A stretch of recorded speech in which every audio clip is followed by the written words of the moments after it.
Hello, everybody. Welcome back. AP World History, Mr. Ancharsky. This is going to be chapter 3 of Unit 8/9. So if you're watching this video, it means that this year I have combined talking about India and then the rest of Asia and Africa into one PowerPoint. So if that's what we talked about in class, this is the thing you should watch. Anyway, today we're going to talk about a process known as decolonization. We're going to look at how different parts around the world declared their independence after World War II. Is the main focus of today. So yes, decolonization is a quintessential, very important part of Unit 8 and of our very last unit, mostly because of how it's going to impact the rest of the world outside of Europe and North America, how it's going to impact Asia and Africa primarily. It's a good kind of piece of information you would need to know for the AP test. There tends to be questions. There can be LEQs or DBQs about it. You can make connections to Latin American independence. You can make connections to earlier periods of independence, of course. You can make connections to the age of imperialism as well, because that's going to end starting today. Well, in terms of this lecture. Anyway. So lesson objectives. You should be able to compare how people got their independence after 1900. And one of the countries you absolutely would need to know is India. India is by far the country the AP considers the most important for you to know about the process of decolonization. Although, of course, we will talk about countries in Asia and other countries in Asia and countries in Africa. All right. But before we do that, I first want to kind of introduce another general concept before we start talking specifically about decolonization. Because after World War II, throughout the world, we are going to see movements for change. And we've talked about movements for change before. We've talked about the women's suffrage movement. We've talked about the abolition movement. So you can make connections with those movements from earlier periods as well. However, why are we going to see new calls for change after World War II? Well, there are a few things.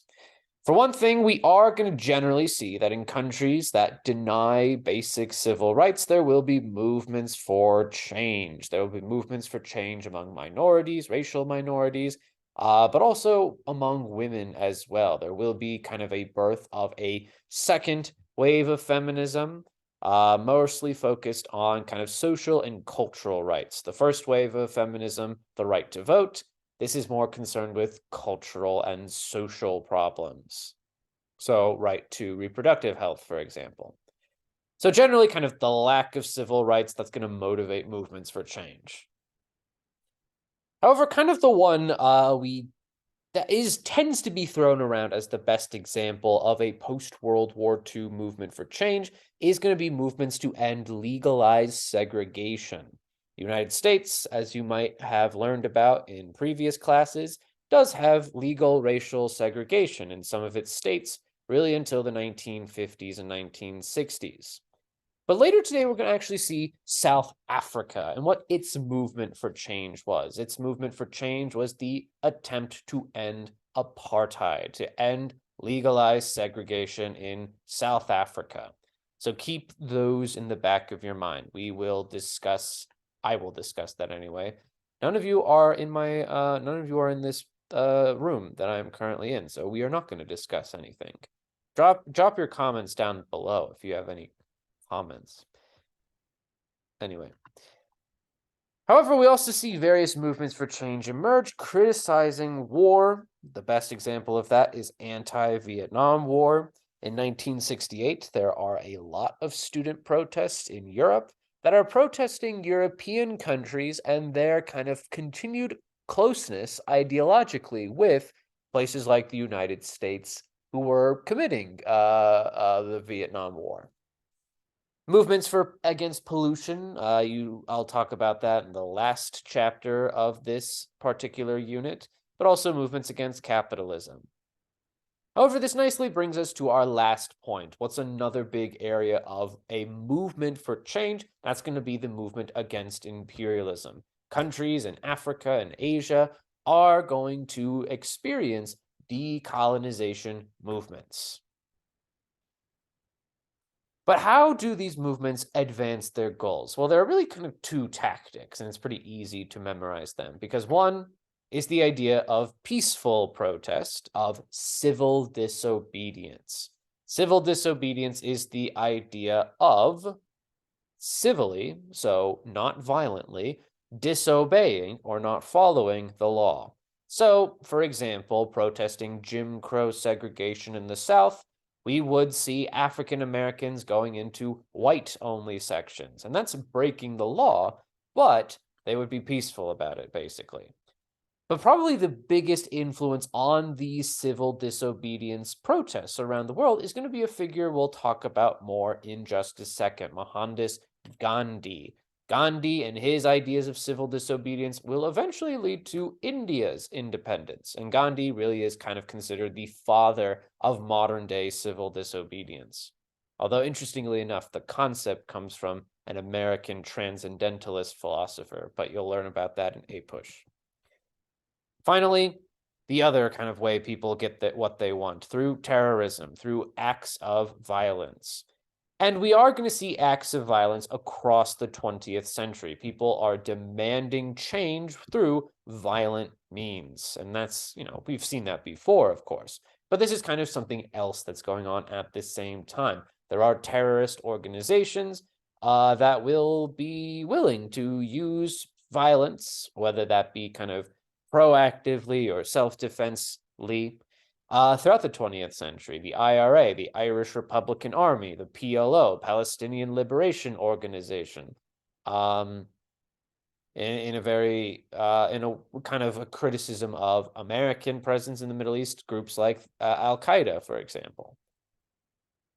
All right, so with all of that in mind, let's turn our attention now to decolonization, the process by which countries get their independence, especially after World War II.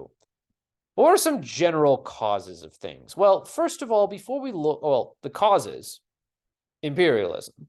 And we've seen, of course, the effect of imperialism on countries in Africa and Asia. The lack of a self-sufficient economy, for example, kind of the lack of industrialization, dependency on the mother country for manufactured goods, but also racial hierarchies, ethnic hierarchies that were put in place.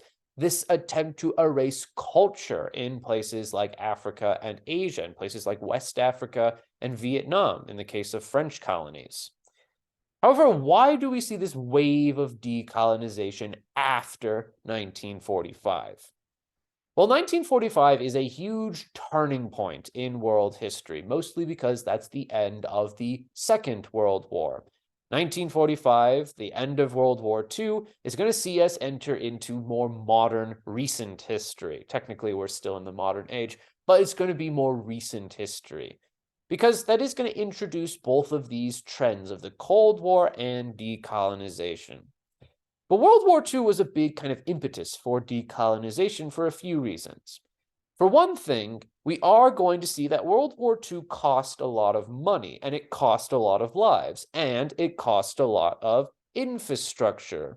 It is going to be a conflict that destroyed a large part of Europe. And in order to rebuild following World War II, countries are going to say, we're going to have to cut costs. We don't want our people mad at us, otherwise they'll do a communist revolution, so we're not going to cut social welfare, but what we are going to cut is our overseas empires. It's no longer bringing in the money that it once did. It would take so much effort to maintain this empire, and no one wants to have military conflict. So we do generally start to see after World War II, a lot of countries in Europe are going to begin to say, let's get rid of our empires. But we also saw that during World War II, there were agreements made between the Allies, especially, of basically kind of making the goal of one of the war goals to bring about democracy. And part of that is going to be agreements to end overseas imperialism. And one example of this is the Atlantic Charter. The Atlantic Charter between Great Britain and the United States is essentially going to be agreement between these two countries saying, we're going to agree to end our overseas colonies after the war is over. America agrees to get rid of the Philippines, and Great Britain kind of also promises to begin thinking about granting independence. Although Britain is not going to immediately do this, as we will see in a second. That's why there will be movements against imperialism. So the Atlantic Charter, that wartime promise to end overseas colonialism. But we also see that after World War II was over, we had a new international organization of peace, the United Nations. And the United Nations, one of its kind of early actions is going to be that member countries will agree to pass something called the the Declaration of Human Rights.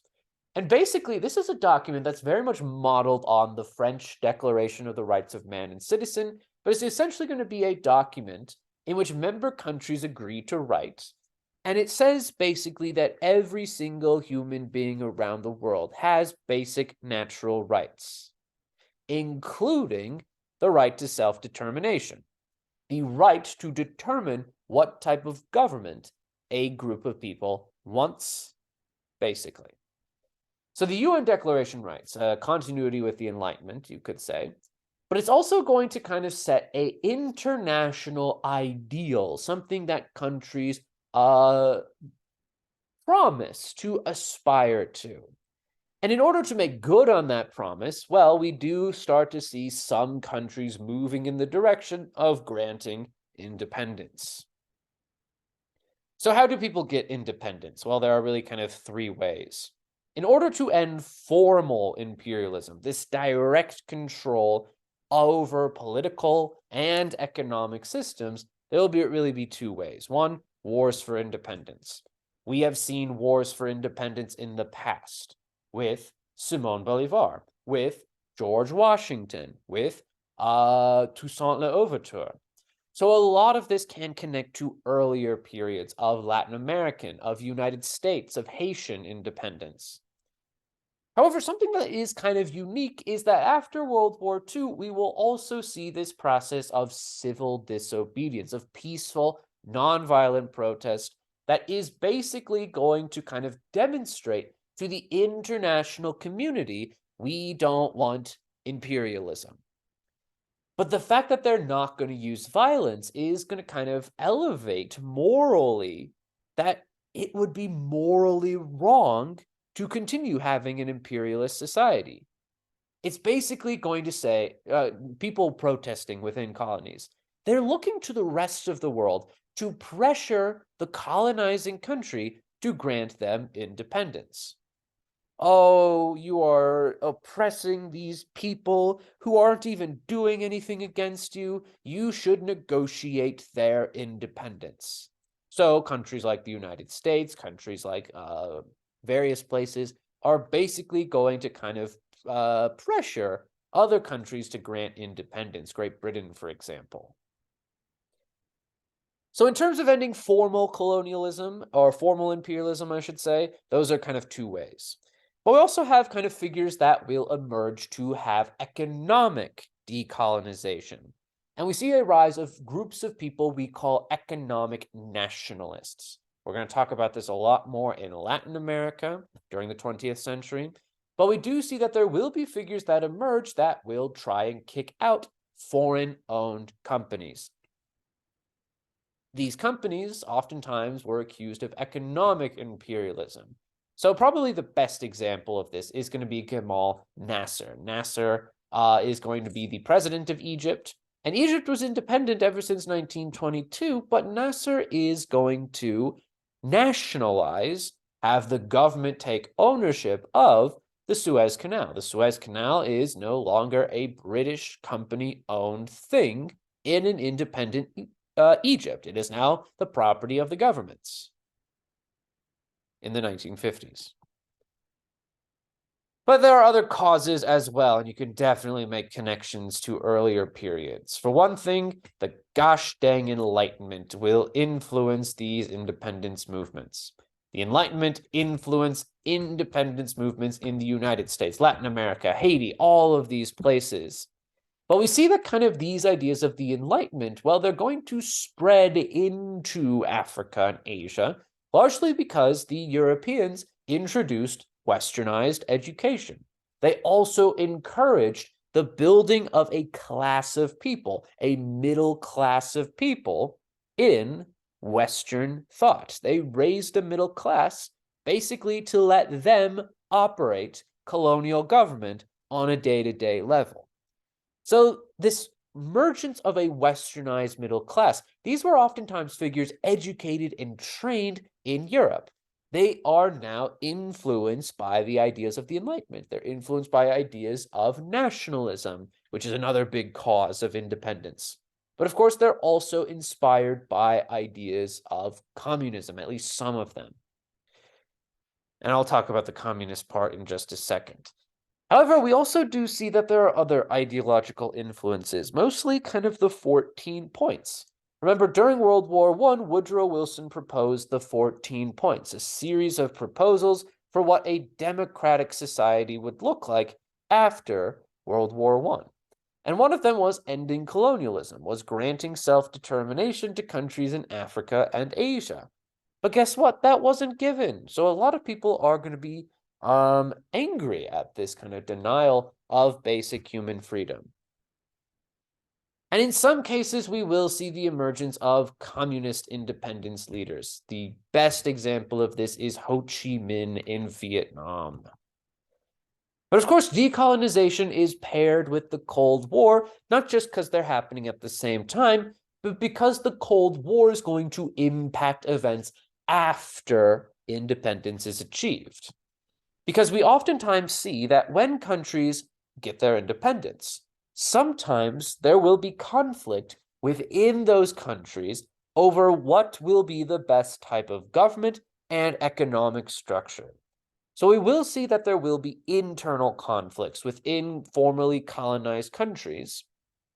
And these internal conflicts tend to become Cold War proxy wars. Remember, a proxy war where two sides back opposing figures in a fight. So a good example of this is the Vietnam War. The Vietnam War in Vietnam, obviously. Vietnam was a French colony. Under the leadership of Ho Chi Minh, it declared independence. However, there was internal conflict between pro-capitalist and anti-capitalist individuals. The United States will back the anti-communists. The Soviets, they are going to back the communists, obviously, in North Vietnam. We also have the Angolan Civil War as a good example of a proxy war. Cuba will send troops to aid the communists there. It's a very complicated event, but it's a good example of a proxy war. Another really complicated one is the Nigerian Civil War. You would not need to know about that at all, but it is a crazy event because at one point, the US backs the same people the Soviets back, and then Israel backs the other side, and like Iran backs the other. It's a really confusing mess of a civil war. All right, so you should be able to identify causes of decolonization and how did countries get their independence. And you'll kind of see specific examples starting now. Let's go to Asia and look at one of the earliest countries to get their independence. And it is a significant country, not just because the AP wants you to know about it, but it is significant because it's going to inspire a lot of other movements for decolonization. And that's, of course, going to be what goes on in India. The Indian subcontinent has been under British rule, under direct British rule since 1858, ever since the Sepoy Rebellion and the subsequent Government of India Act. However, we are going to see that there are a lot of effects of this imperialism that will be kind of long-term motivators for the movement against colonial presence. For example, when the British ruled over India, they put in place a British governor. They put in place a European-born governor. However, a lot of kind of the everyday colonial jobs, kind of the minor management roles, were filled by members of upper caste Hindu society. So a westernized middle class that had its roots in the upper caste of the caste system. However, oftentimes kind of the British tended to prefer Hindus over Muslims. So there is going to kind of be this situation in which Hindus are placed on a higher level of Indian society, Muslims on the bottom. And kind of this is going to lead to a lot of tensions between Hindus and Muslims. Both of these groups of people feel that they are being discriminated against. Hindus believe somehow that they are kind of on top of society, and we have Muslims that resent that fact. So kind of one of the big long-term impacts of imperialism in India is going to be this encouragement of a ethnic and racial hierarchy. The British also encouraged a caste hierarchy as well. So kind of there is this anger, especially among lower caste people, among Muslims as well, kind of these two separate entities, lower caste Hindus and Muslims against the British for helping out this system. But we also saw one of the long-term impacts of British imperialism is going to be a decline of the Indian economy. The Indian economy is dependent on British manufacturing.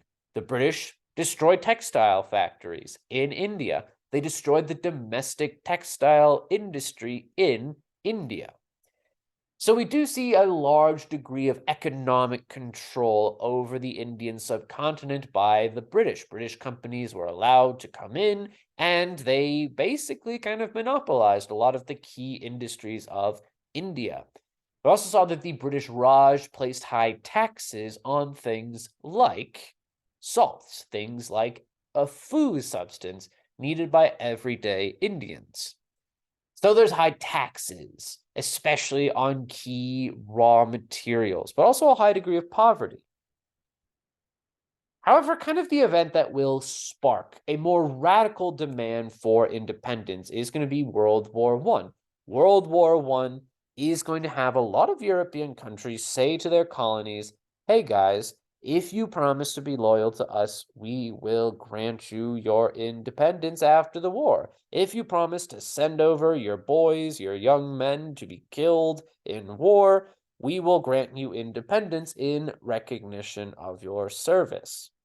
However, that promise of self-determination was largely denied, and that caused a lot of protests.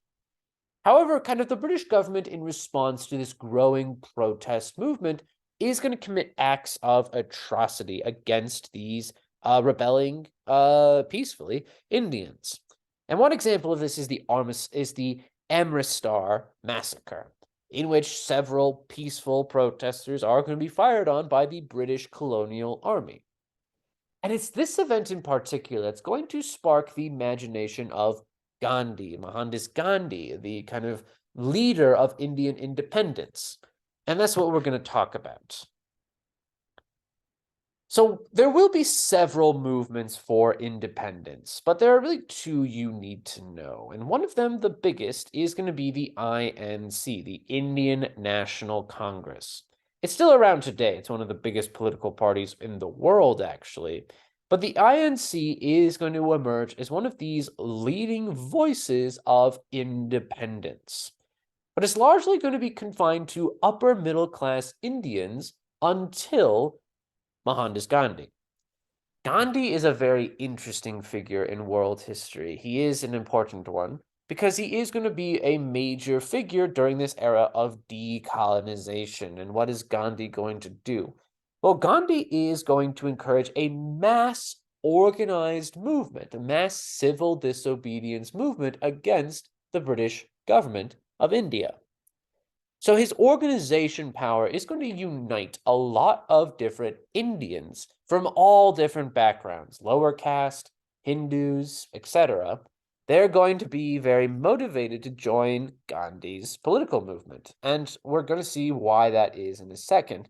But Gandhi's a very charismatic individual, but he's also very good at organization, especially of protest against the colonial government by mobilizing everyday Indians into peaceful protest. And Gandhi is an important figure, not just because he's a leader of independence movements, but he's also going to be the traditional father of his country, of India. And that's kind of something that you will tend to see during this age of decolonization, is that father figures of countries will emerge. The United States' father figure, I guess, is Daddy George Washington. I hate myself. All right. But the main way that Gandhi is going to pressure the British government to leave India is through nonviolent passive resistance. Not passive resistance, but nonviolent resistance.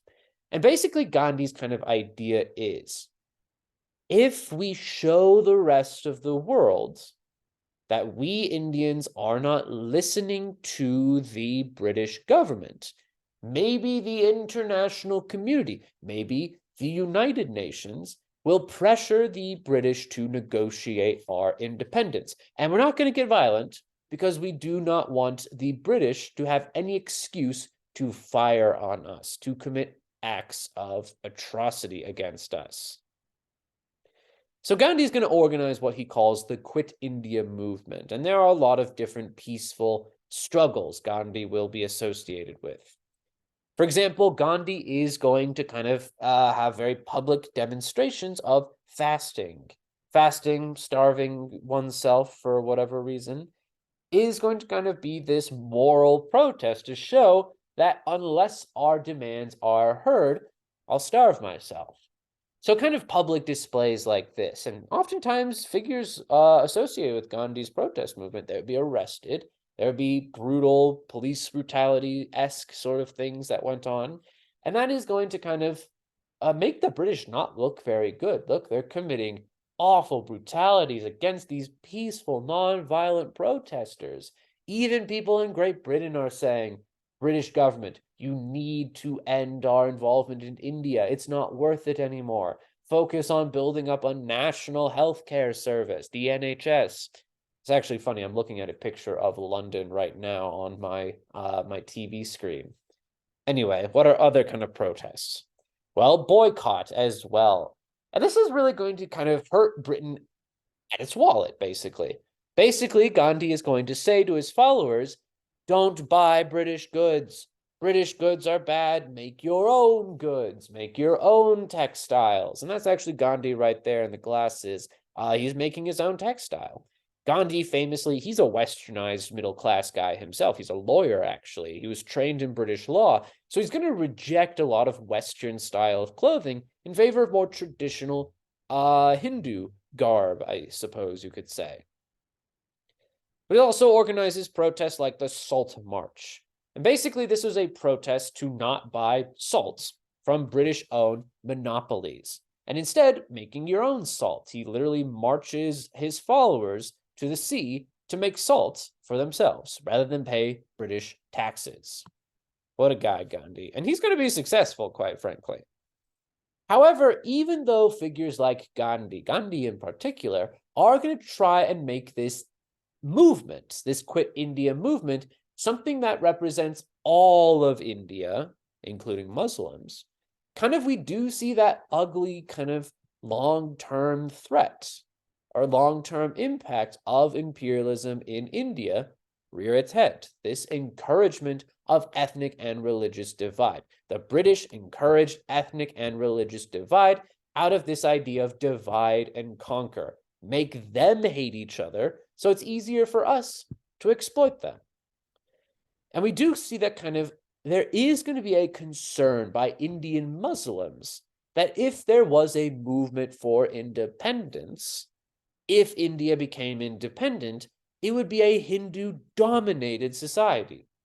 So we do see the emergence of the Muslim League. The Muslim League is going to advance the interests of Muslims in India. Its primary leader is Muhammad Ali Jinnah. And it's going to emerge largely out of this fear that the INC is a Hindu-focused organization. It's not focused on the everyday concerns of Indian Muslims. So we do see that the Muslim League will form largely to kind of say, if India becomes independent, we want a separate state for Muslims. And this is actually going to be an important request, as we're going to see in a second. But eventually there will be other protests as well. The INC is organizing protests, the Muslim League is organizing protests, and all the while you have members, native Indians, in the colonial army,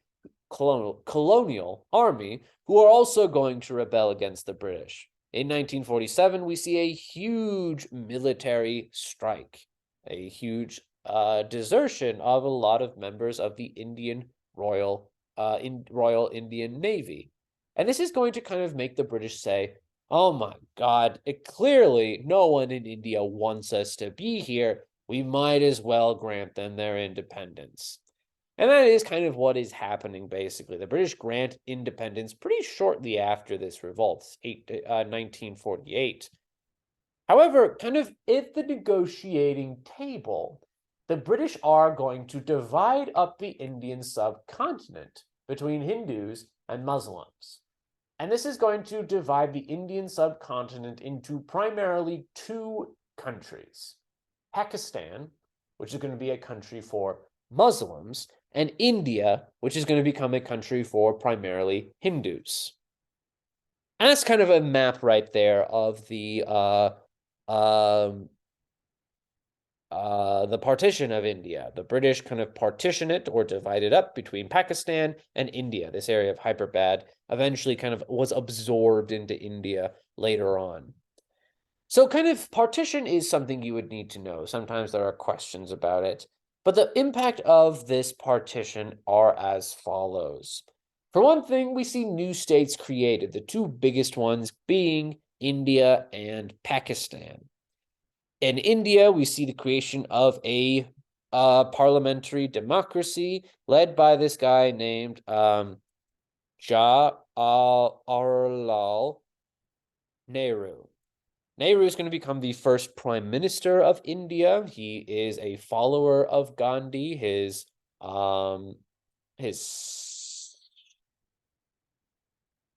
son-in-law actually rechanges his name to Gandhi, to how Gandhi spells his last name. So he's a close ally with Mohandas Gandhi. Whereas in Pakistan, we're going to see a new president, and that's Muhammad Ali Jinnah, the leader and founder of the Muslim League. However, when India is divided into different countries, when the subcontinent is divided into different countries, we are going to see that there will be a mass movement of people, because increasingly we see this trend that national identity is deeply associated with religious identity. So because of this, there is going to be a huge population shift. There are Muslim refugees moving towards Pakistan and Hindu refugees moving towards India. But probably one of the biggest and most tragic results of this partition is that because there is this association between religion and national identity, we're increasingly going to see a lot of nationalist feeling on the Indian subcontinent. And that is going to lead to a lot of ethnic and religious violence, actually. People are saying, you're Muslim, you don't belong in India. You're a Hindu, you don't belong in Pakistan. So we do see that kind of the partition of India will be accompanied by violence. There will be riots against Muslims within India, and it is a very violent time. Kind of there will be street mobs that form to kill off suspected Muslims in the country, and that is going to force a lot of Muslims to leave. The fear of violence will force a lot of Muslims to go to Muslim countries, namely Pakistan. But kind of in all of this, another good example of kind of ethnic and religious conflict is going to be the assassination of Gandhi. Gandhi was assassinated by a Hindu extremist, a Hindu nationalist, that basically said to Gandhi, you lost us Pakistan. We could have had the whole of the Indian subcontinent. You sold Hindus out. You're not a good Hindu. And kind of related to this is that even to this day, there is a lot of tension between Pakistan and India that's motivated by this nationalist difference. There is going to be tension over territory, and there are a lot of examples of this, but I'll give you two. One major example is the region of Kashmir. Kashmir is in northern India, also in northern Pakistan, and it's going to be highly divided between these two groups of people. China is also kind of a big player in this ongoing dispute over the sovereignty of ownership, I should say, of the Kashmir region. Well, I also do see that partition was done in kind of a profoundly stupid way, because Pakistan got two parts to it. It's got West Pakistan, and then it got East Pakistan over here. This was the same country. And because there is going to be this vast difference of Pakistan away from East Pakistan, we eventually do see that there will be a war for independence in East Pakistan.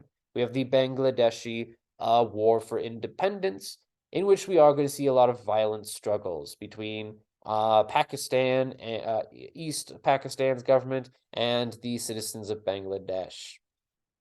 It's a very violent conflict. There will be kind of acts of mass atrocities against civilians by the East Pakistani army against Bangladeshis.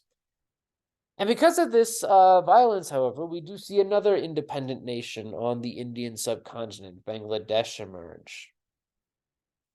Finally, a little bit about after 1947. Well, we are going to see that India is going to quickly kind of try and reverse that trend of no industrialization. India is going to attempt to industrialize and modernize its economy and society as well.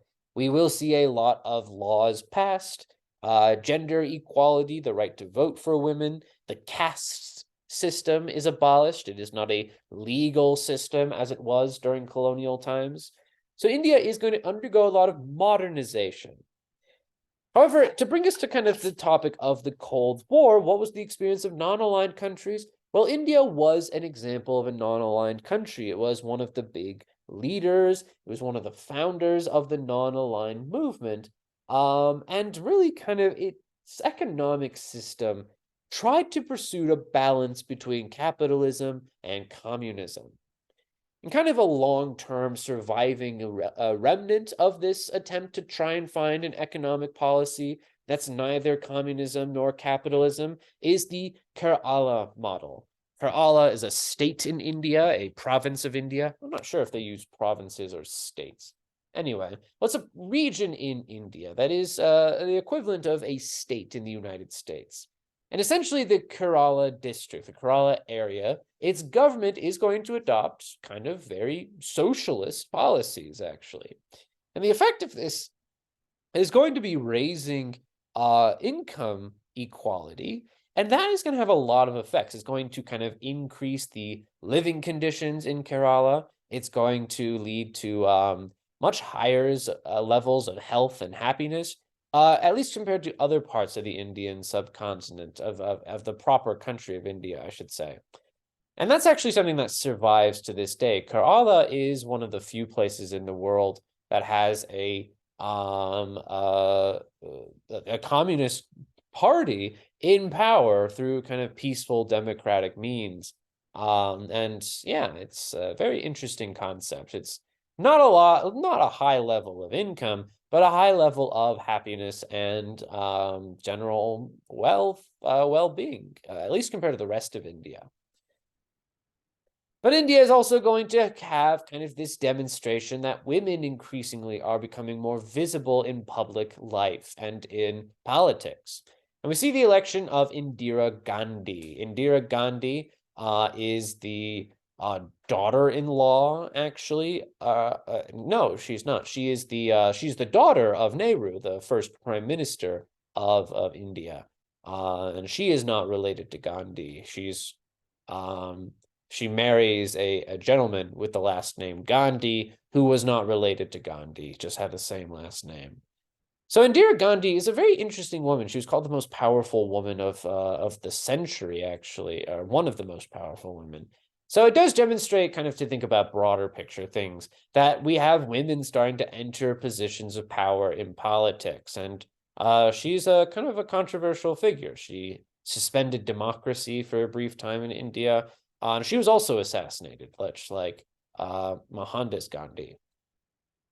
But even to this day, we kind of do see a disturbing trend of nationalism and ethnic tension within within India and between India and Pakistan. But within India, we see the emergence of this kind of nationalist idea that Indian national identity is based on Hinduism. It's not based on anything else. It's kind of hostile to Islamic presence on the in India, I should say. And this kind of nationalist Hindu movement is sometimes called the Hindutva. And I said that terribly. There's immigration to Great Britain. That's just like a thing that happened. Yeah, it's kind of a demonstration of something called post-colonial migration, where oftentimes people in formerly colonized countries, where do they go for opportunities and jobs? Well, they go to the country that formerly imperialized them. Why do they do that? Well, jobs, but also they speak the same language. And yeah, even to this day, we do see a lot of tensions between Pakistan and India. Both countries are armed and nuclear and ready to blow up each other. Hooray. So you should be definitely able to identify how India got its independence. Think about some of the important figures, but also some of the consequences of Indian independence. You don't need to write that down on your worksheet or, yeah. What about other parts of Asia? Some countries got their independence through negotiated independence. There were civil disobedience movements in some of these places. In the Philippines, the U.S. pretty much granted independence shortly after the war was over, shortly after World War II, in line with the Atlantic Charter. Myanmar had a civil disobedience movement, much like India, and Singapore also got its independence. However, let's look at some wars for independence. Well, first we're going to go to Indonesia. Indonesia got its independence during what is known as the Indonesian National Revolution. And the leader of this revolution against the Dutch presence in Indonesia is a guy named Sukarno. Sukarno is an interesting figure because he is actually the founder, the literal founder. If there's one person that can be credited with the non-aligned movement, it's Sukarno. And Sukarno, in his attempt to kick out the Dutch, well, he wants to kind of make sure no economic imperialism goes on, no economic free trade funny business. So Sukarno is actually going to introduce this idea of non-aligned political systems, of non-aligned economic systems. And in this case, he creates a program called NASACOM, which essentially is going to combine socialism with Islamic religious teachings about the importance of charity. So we do see kind of that non-aligned countries, a big trend of them, is that they tend to develop economic systems that aren't exactly Soviet communism or American free market capitalism. He's viewed as actually too close to the left, too close to the commies, so the CIA assassinates him.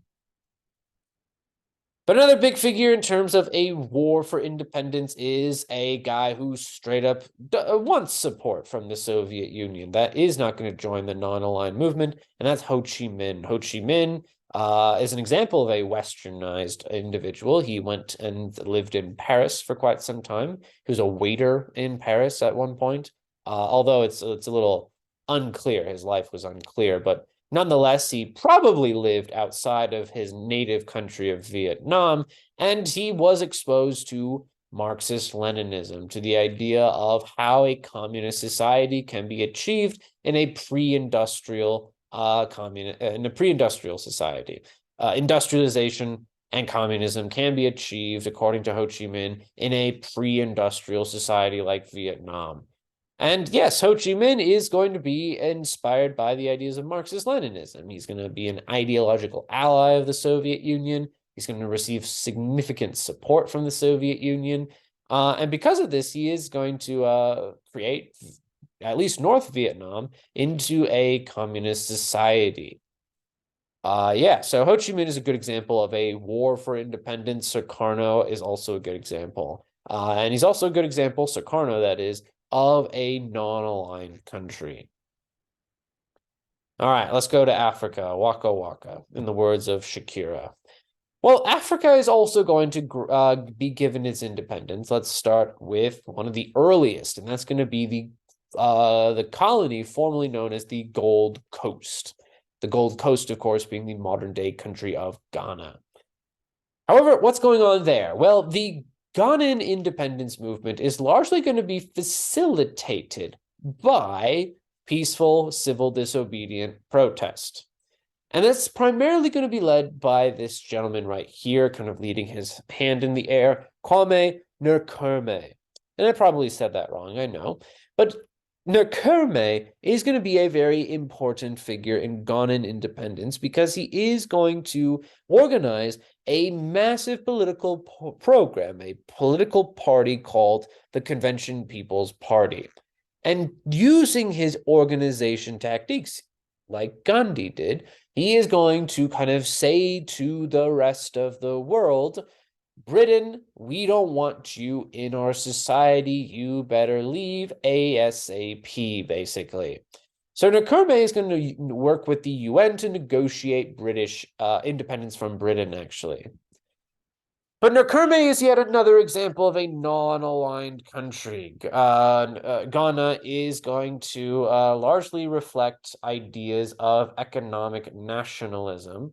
But we also do see the emergence of this idea known as Pan-Africanism. Pan-Africanism is basically the idea that African countries should unite into a common economic government system. It's kind of like the EU in a way. But it's more so this idea that we as a African group of people have more in common than we do different. We were all imperialized. We were all destroyed by the European powers. So Pan-Africanism is going to also embody, I should say, not like, but it's going to embody ideas of socialism and ideas of free market capitalism. So the government owns big business. It owns factories, but the goods themselves are sold on the free market. So people can decide if they like them or not. And the price varies depending on supply and demand, but not set by the government. Another good example is the Congo. The Congo was a Belgian colony, as we all remember from our discussion of Leopold II. But Congo is going to be primarily led by this gentleman in the glasses, Patrice Lumumba. Patrice Lumumba was a interesting figure also because he is going to create a political movement. However, this political movement has a lot of fractures in it, mostly because there's a difference between communist members and non-communist members. So the Congolese national movement is going to engage in protests, in civil disobedience, and guess what? They get their independence. However, there is going to be disagreement after independence is achieved over what's going to become of our country. Will it be communist? Will it be capitalist?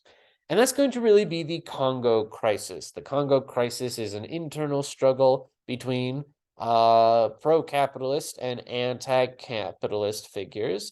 And there's going to be basically a civil war in the Congo, and it becomes a Cold War proxy war. We're going to see the U.S. backing anti-communists, the Soviets backing pro-communists. Lumumba, all the while, is kind of a tragic story in a way because he was neither affiliated with either side, but since he did believe in ending economic imperialism, he is going to be killed, actually. Lumumba is going to be assassinated by members of the CIA.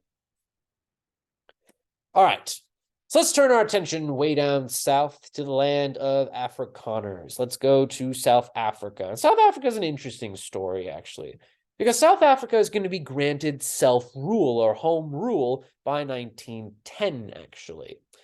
However, why was that? What's so special about South Africa? Why did Great Britain feel it was more fit? biologically speaking, to manage the country of South Africa? Well, we're going to see actually that's one of the big institutions the South is introducing into South Africa is going to be more strict ideas of racial segregation, because we have a government in South Africa at the time that's mostly going to be comprised of a white minority. About a fifth of the population are of European descent. Some are Afrikaners, descendants of the Dutch settlers. Others are British, and you can guess who they're the descendants of, the British. So this is going to be a very interesting society, South Africa, because it will be granted self-rule. However, it's not granted complete and utter self-determination, because for the most part, people of African descent, of native African descent, couldn't participate in government. And actually, we're going to see that this exclusion from government is going to strengthen as a result of the rise of the National Afrikaner Party. The National Afrikaner Party is a white supremacist party. Let's just kind of say that, actually. And what is the Afrikaner Party going to do?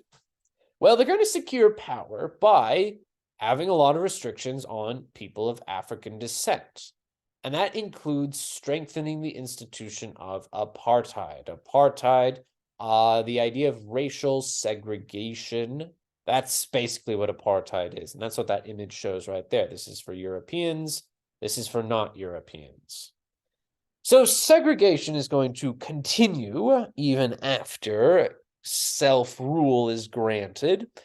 But we also do see an exclusion of Africans from key positions of power, from jobs, but also from the right to vote as well. Africans weren't granted the right to vote for quite some time.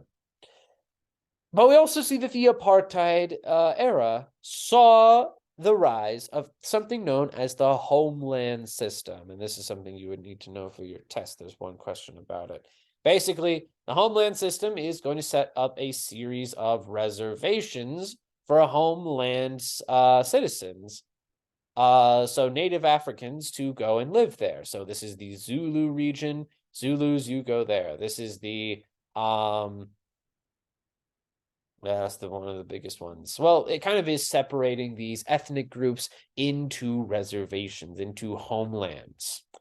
So we really do see that this white supremacist government is actively trying to regulate and restrict the lives of native Africans. So what's going to emerge in response to that? Well, something that emerges in response to that is going to be a political party organized by native Africans to civil disobedience and protest against apartheid. And the primary leader of the ANC is going to be this man right here, Nelson Mandela. Nelson Mandela is a very important figure in South African history, mostly because he is going to be the first Black president of South Africa in the 1990s, I believe. But anyway, getting back to the ANC, what are they going to do? Well, basically, their goal is to have better safety standards. I should say better living standards in terms of ending segregation. And kind of Mandela will be inspired by Gandhi's peaceful protest ideals. Martin Luther King Jr. was inspired by Gandhi's nonviolence programs. So Mandela is going to organize several things. He's going to organize a boycott of white-owned businesses in South Africa, and he's going to encourage countries around the world to not buy from South Africa, as tempting as it might be, according to some people. So we do see that South Africa is going to face a large economic decline because of I forgot what I was going with that. Because of these kind of boycotts that other countries are doing. Mandela himself is imprisoned. He is accused of supporting a terrorist act that was committed in the fight against apartheid, but probably had nothing to do with Mandela. So Mandela is going to kind of use his peaceful, nonviolent protests to make the world basically say that this is an inhumane system in South Africa. We need to get rid of it. And that's going to pressure South Africa to agree to end apartheid. And that's what they do. 1990, apartheid is formally abolished, and we do see the allowance of Black people to participate in government, in society. However, even with apartheid ending, there is going to be some struggles associated with that. For one thing, white people will flee South Africa, including Elon Musk's family. But we also do see there will be ethnic violence. There are hundreds of different ethnicities within within South Africa. And we do see that there will be struggles over what does it mean to be a South African? What is the national identity of a South African? All right. Well, there are other examples of violence. Violence will occur in places across Africa and Asia. Here are some examples. In Kenya, there's the Mau Mau Rebellion, led by Jomo Kenyatta. That's all you really need to know. But in Algeria, there was something called the Algerian War. And essentially, this will be a huge protest against it's against the French rule over Algeria, but also against the French that have settled in Algeria. So we do see that native Algerians, mostly of Berber and Arab descent, they're going to declare war against France. They're going to try and declare their independence. And that's what the Algerian War is. This organization was called the National Liberation Front.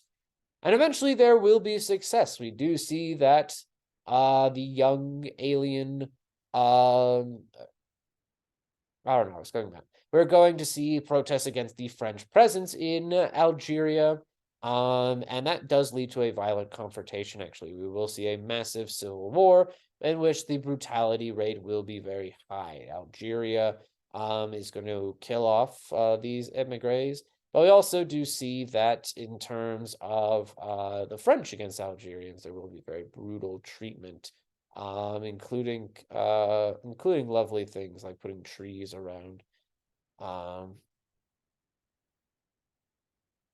Where did that come from? I don't know. I was thinking about trees for a second. Anyway, Algeria is going to be a single-party dictatorship because of that.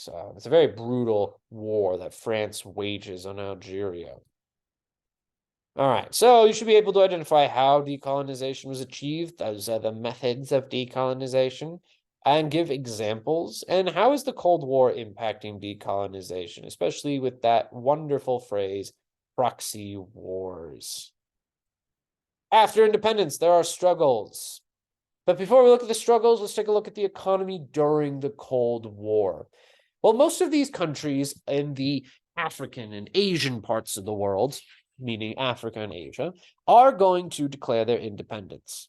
However, in order to stay neutral during the Cold War, a lot of countries in Africa and Asia are going to develop their own unique forms of economic structure.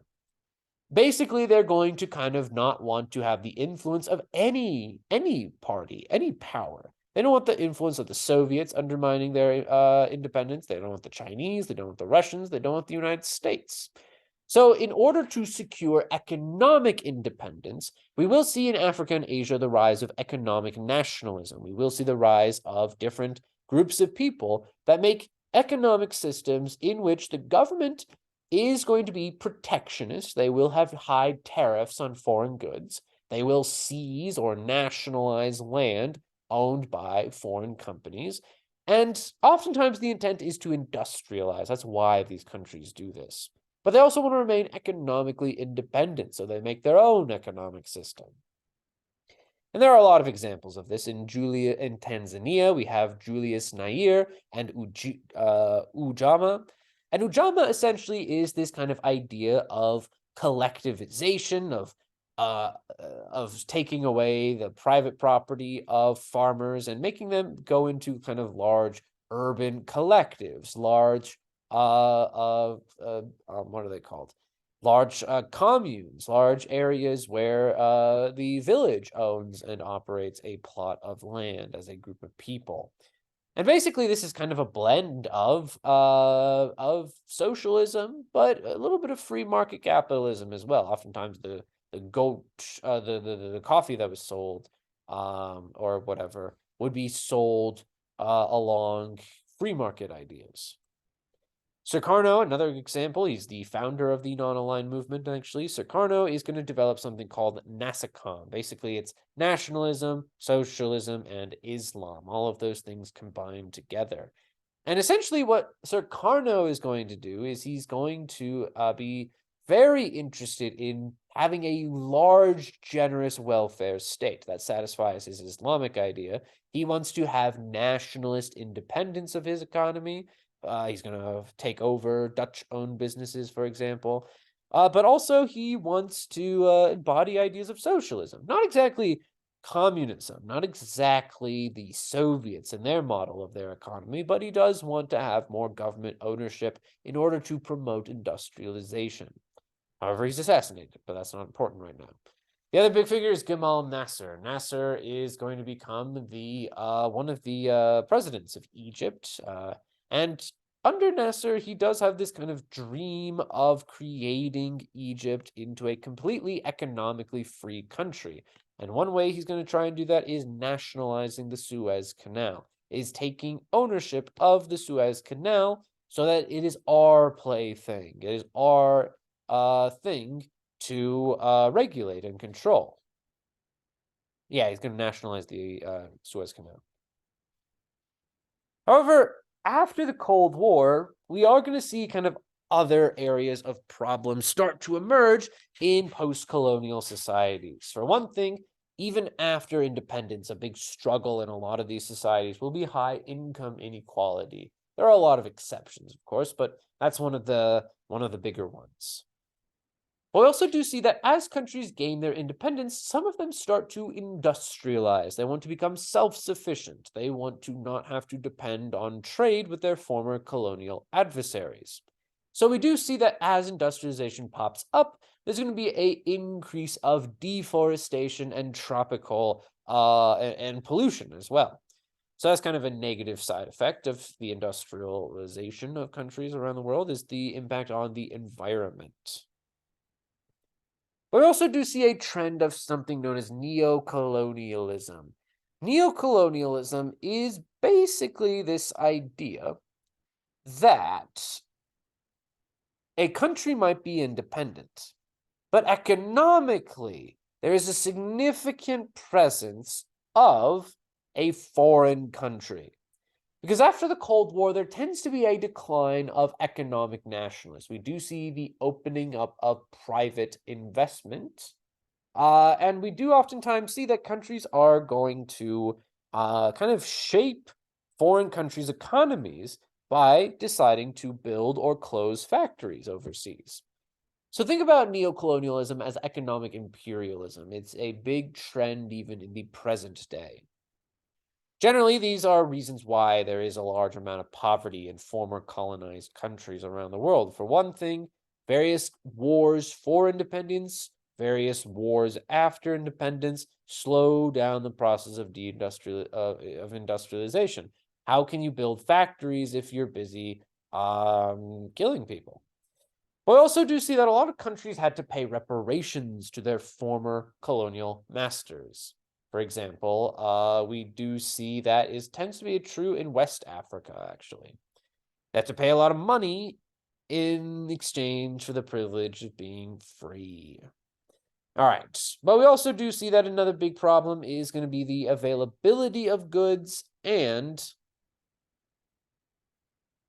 increased population. So we do kind of see that that's going to be a big cause of poverty, is that there's a lot of goods in Africa, but there are systems that unfairly distribute those goods. That's the problem. In terms of other problems, we're going to see political instability. The Cold War is going to sponsor a lot of proxy wars, internal conflicts that turn into horrific civil wars, including the Angolan Civil War. But we also do see that a trend in African and Asian countries, not universally true, but a trend tends to be that countries are going to have to struggle with authoritarianism. Because parties oftentimes emerge, one-party states oftentimes emerge in order to protect the independence of a group of people. How do we determine the independence of Ghana? Well, we vote on it. However, we do see to secure independence, there will be a rise of authoritarian figures in the movement for after decolonization.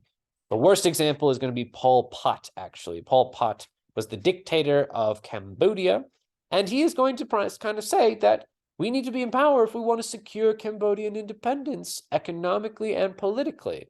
So we do see a very brutal dictatorship by Pol Pot during the Khmer Rouge. In the present day, they are still finding kind of corpses of people, at this point, skeletons of people that were brutally massacred under the dictatorship of Pol Pot.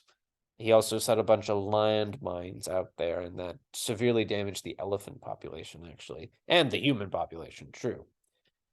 So we do see a rise of authoritarianism that tends to kind of go away after the Cold War is over, because oftentimes these authoritarians were backed up by the United States or the Soviet Union. But now that both of them no longer are interested in conflict, we do hopefully we do see the emergence of independent countries that oftentimes had dictatorships. But we also saw ethnic conflict. We went over the Indian partition. But another big one is the Rwandan genocide. The Rwandan genocide is going to be the result, actually, of ethnic and nationalist hierarchies that the Europeans encouraged over their rule of Rwanda. Rwanda was a Belgian colony. It was a German colony at first, and it became a Belgian colony. But essentially what's going to happen is that during the time of colonization, during the age of imperialism, in Rwanda, the Belgians, I should say, they tended to favor the minority, the Tutsi, over the Hutu. They gave them the best colonial government jobs. And there was this air of superiority by the Tutsi, but also a huge degree of resentment by the Hutu against them. And we do see that that's actually going to result in massive, atrocious violence. Because some presidents of Rwanda were able, after independence, were able to keep these two groups of people side by side. We do see that there will be a Hutu power movement that believes in eradicating and destroying the Tutsi. And it's a very horrific event. It only lasts a few months, but it is a horrific event. But another big thing is that since governments are unable to form, are not able to kind of have the most effective legislation, we do see that there will be an inability to solve crises like famine or things like disease. And AIDS is a huge disease that will ravish nations in Africa and Asia and Latin America as well.